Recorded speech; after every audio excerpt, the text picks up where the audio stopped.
Hello জনগণ, আসসালামু আলাইকুম। আওয়াজ উঠা বাংলাদেশ চ্যানেলের পক্ষ থেকে আমি স্বাধীন আছি আপনাদের সাথে স্বাগত জানাচ্ছি আমাদের নিয়মিত আয়োজন জনতার আওয়াজ অনুষ্ঠানে। আমরা এখানে আলোচনা করি বিভিন্ন সময় বিভিন্ন সংবাদ এবং সংবাদের হালকা কিছু বিশ্লেষণ করে থাকি। আজকে আমরা একটা বিষয় নিয়ে কথা বলবো, বিষয়ভিত্তিক আলোচনা। সেটা হলো নতুন প্যাকেটে পুরনো মাল। কথাটা কেন আসলো, কথাটা কোত্থেকে আসলো, সেই কথাটার তাৎপর্য কী, সেটা নিয়ে আমরা আলোচনা করার চেষ্টা করব। আমরা যদি প্রথমে দেখি, আমরা দেশের বর্তমান পরিস্থিতি বিবেচনা করব। আমরা যদি দেশের বর্তমান পরিস্থিতি বিবেচনা করি, আমরা দীর্ঘ 17 বছর পর একটা রক্তক্ষয়ী আন্দোলনের মাধ্যমে দেশকে স্বৈরাচার মুক্ত করেছি, একনায়কতন্ত্র থেকে মুক্ত করেছি এবং একটা স্বৈর শাসকের হাত থেকে দেশকে রক্ষা করেছি। আজকের দিনে আমরা দেখতে পাচ্ছি বিভিন্ন রাজনৈতিক দল তারা তাদের নিজ নিজ স্বার্থ নিয়ে মাঠে নেমেছে এবং বর্তমান সরকারকে সর্বোচ্চ পর্যায়ে অসহযোগিতামূলক আচরণ করছে এবং তারা বিভিন্ন সময় বিভিন্নভাবে এমন অধ্যত্বপূর্ণ বক্তব্য দিচ্ছে, বর্তমান সরকারকে হুমকি দামকি দিয়ে যাচ্ছে নির্বাচন দেওয়ার জন্য এবং তাদের কাছে ক্ষমতা হস্তান্তর করার জন্য। সেই প্রেক্ষিতে কিছু কথা বলার চেষ্টা করব।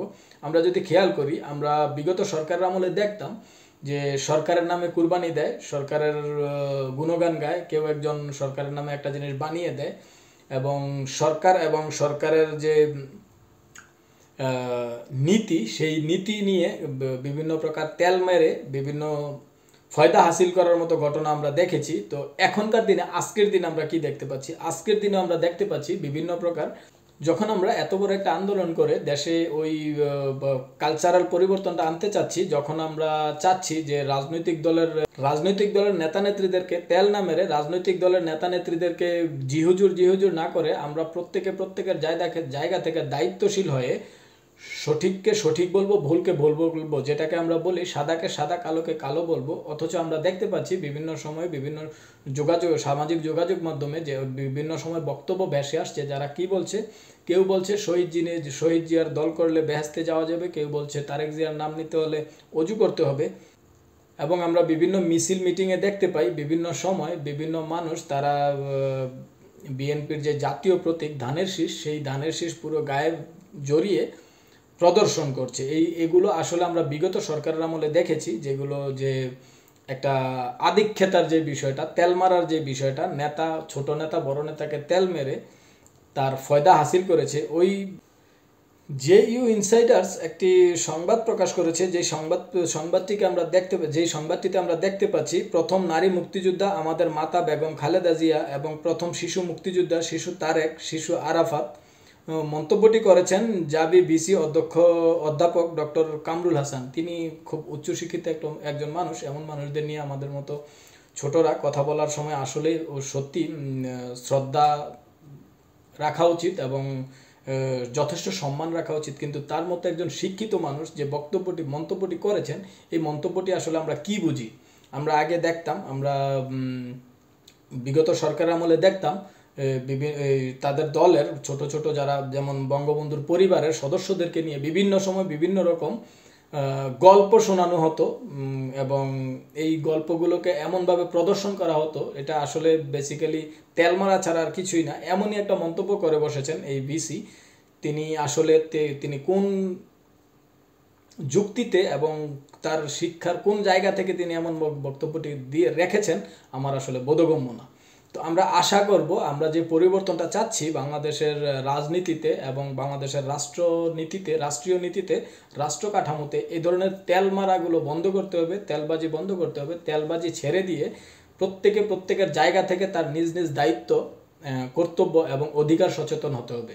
তাহলেই আমরা আসলে একটা সুন্দর এবং সুশৃঙ্খল দেশ গঠন করা সম্ভব আমাদের দ্বারা। অন্যথায় আমরা যদি তেলমারা নিয়ে ব্যস্ত থাকি, আমরা যদি চাটামি করাতেই ব্যস্ত থাকি, তাহলে আসলে দেশের কিছু হবে না।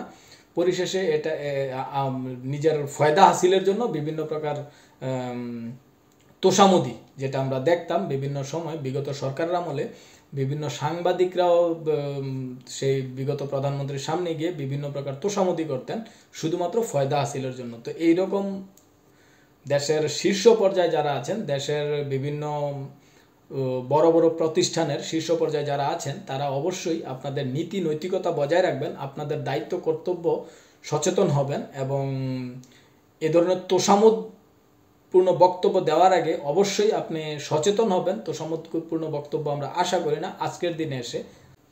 তাছাড়াও আমরা আজকাল সোশ্যাল মিডিয়া সামাজিক যোগাযোগ মাধ্যমে ছোট বড় অনেকের ভিডিওতে দেখতে পাই তারা বিভিন্ন সময় বিভিন্নভাবে খালেদা জিয়াকে মা বলে সম্বোধন করছেন এবং দেশনায়ক তারেক রহমান, দেশনেতা তারেক রহমান, এবং কেউ কেউ বলছেন তারেক রহমানের নাম নিতে হলে অজু করতে হবে, কেউ কেউ বলছেন বিএনপি জিয়াউর রহমানের দল করলে জান্নাতে যাওয়া যাবে। তো এই ধরনের অধ্যত্বপূর্ণ আচরণ এবং এই ধরনের পাচাটা যেটাকে বলে পাচাটামূলক আচরণ থেকে আমাদেরকে সরে আসতে হবে। আমাদেরকে ভালোকে ভালো মন্দকে মন্দ বলতে হবে এবং এমন বক্তব্য, যে বক্তব্যটা আমরা মাত্র দেখলাম, এই বক্তব্যটা আসলেই একজন একটা বিশ্ববিদ্যালয়ের ভিসি, তার পজিশনটা কোথায়, তার অবস্থানটা কোথায়, তিনি সেই চিন্তা করে পাচাটা উচিত বলে আমরা মনে করি। পরিবর্তিত বাংলাদেশ আমাদের সবার কামনা এবং এই পরিবর্তন নিয়েই বাংলাদেশ এগিয়ে যাবে, এটাই আমাদের আশা এবং আকাঙ্ক্ষা। ধন্যবাদ সবাইকে। আসসালামু আলাইকুম।